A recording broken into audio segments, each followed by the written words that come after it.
re choa pan vang non ar cholona Giêsu re choa pan vang non ar cholona ala trái baby hay pensi vang alang trái baby hay pensi vang Giêsu re chua pan vang non ar cholona Giêsu re chua pan vang non ar cholona alang hachelo pini pirbi alang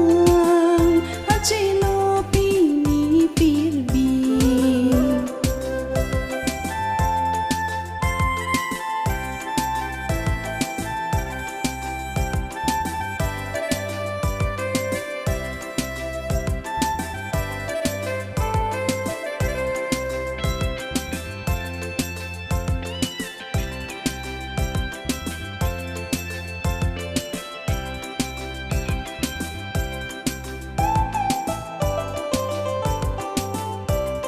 Ning rong nang ili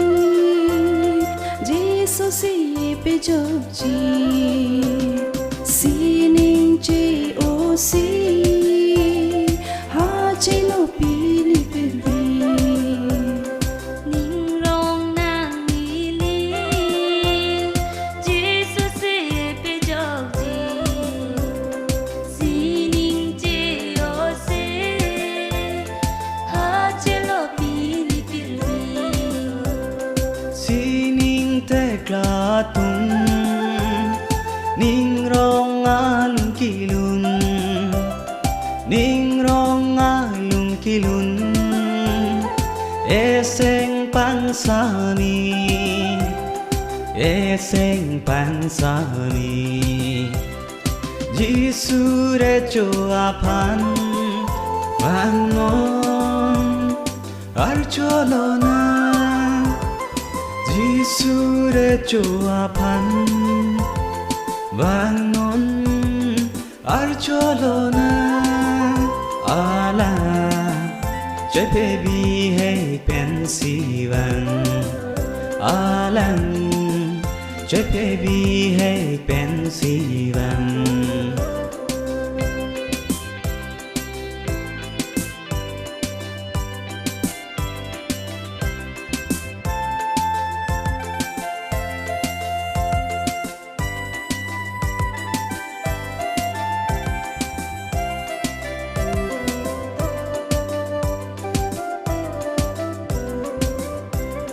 Bethlehem arong sopi ha chilo alang li ning kang sam are cho alang li hello Indo gardom na Giêsu re choka vang lo la walang li e pan ka pe chok te kere ya tum ta rolo alang pan ning rong ning kang sam evan pi e pan evan pi e pan Giêsu re choa pan vang non ar cholona Giêsu re choa pan vang non ar cholona ala trái baby hay pensi vang alang trái baby hay pensi vang Giêsu re chua pan